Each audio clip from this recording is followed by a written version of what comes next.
Assalamualaikum warahmatullahi wabarakatuh. Saya Manfatur Rahman dari kelas 10 6 absen 19 akan menceritakan biografi singkat Muhammad Hatta. Muhammad Hatta lahir di Bukit Tinggi pada 12 Agustus 1902 dengan nama lengkap Muhammad Attar. Adapun ayah dari Muhammad Hatta adalah Muhammad Jamil, seorang keturunan ulama Naqsyabandiyah di Payakumbuh, Sumatera Barat. Sementara itu ibunya adalah Siti Soleha yang merupakan keturunan pedagang di Bukit Tinggi, Sumatera Barat.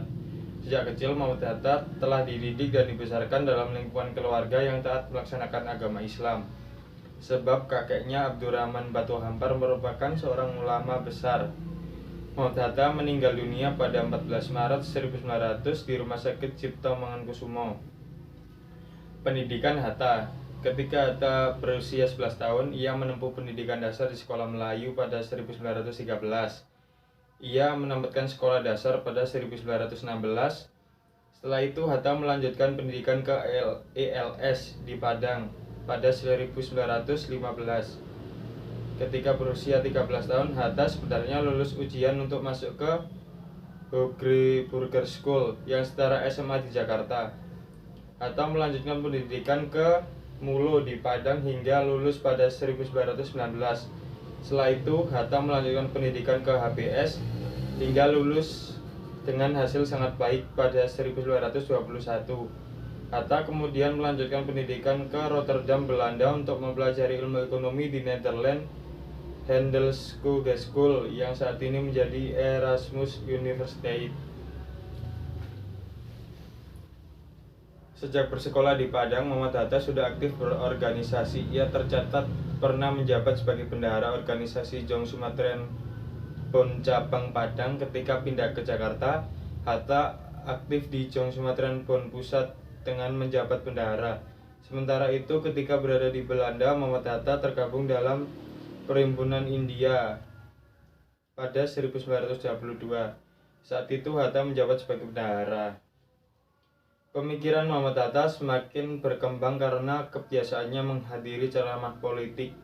Adapun tokoh politik yang menjadi idola Muhammad Hatta adalah Abdul Muiz. Pada 1927 Muhammad Hatta bergabung dalam organisasi atau Liga Menentang Kolonialisme di Belanda. Di sana Hatta bertemu dan bersahabat dengan seorang nasionalis asal India yakni Jawaharlal Nehru. Aktivitas Hatta di dalam organisasi tersebut menyebabkan ia ditangkap dan dipenjara oleh pemerintah Belanda.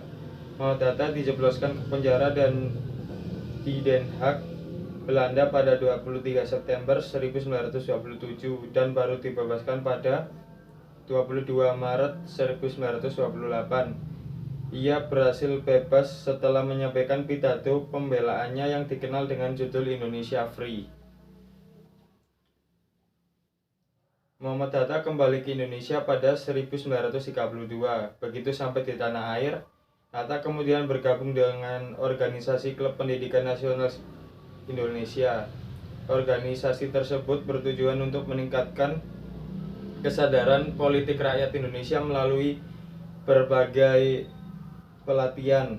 Namun Hatta ditangkap Belanda akibat aktivitasnya di organisasi Klub Pendidikan Nasional Indonesia. Muhammad Hatta ditangkap bersama Sultan Syahrir pada Februari 1934. Ia kemudian diasingkan ke Bovendigul, Irian Barat dan dipindahkan ke Banda Neira di Maluku selama 6 tahun. Selain itu, Muhammad Hatta juga pernah dipenjara di Sukabumi pada 1942 dan bebas pada 9 Maret 1942. Setelah Belanda menyerah dan Jepang menguasai Indonesia, Muhammad Hatta bersama Soekarno, Ki Hajar Dewantara, Kiai Haji Muhammad Mansur menjadi pemimpin Pusat Tenaga Rakyat. Menjelang kemerdekaan Indonesia, Muhammad Hatta dipilih menjadi Wakil Ketua Panitia Persiapan Kemerdekaan Indonesia pada 7 Agustus 1945. Segala pemikiran dan gagasan Hatta dicurahkan untuk mengupayakan kemerdekaan Indonesia.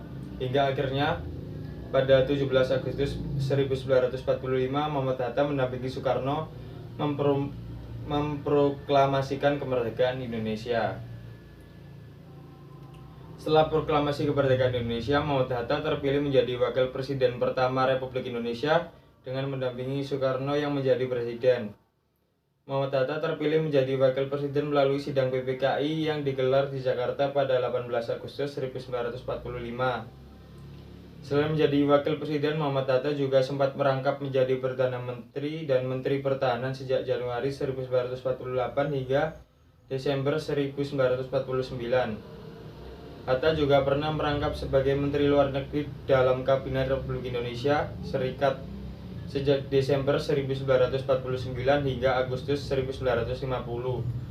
Pada akhirnya Ahmad Hatta mundur dari kursi Wakil Presiden pada 1 Desember 1956 setelah 11 tahun menjabat.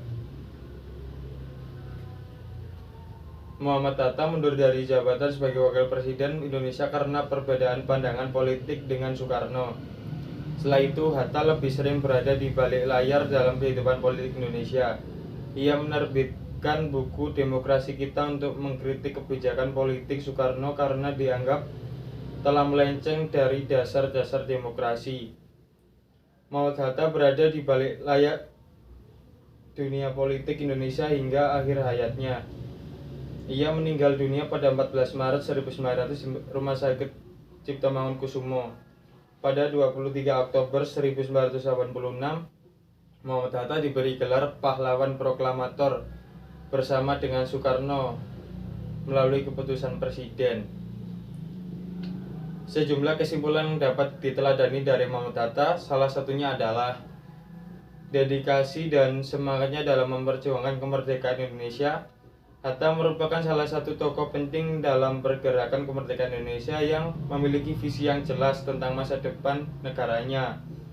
Selain itu, keuletannya dalam membangun ekonomi dan keuangan negara setelah kemerdekaan juga patut dijadikan teladan.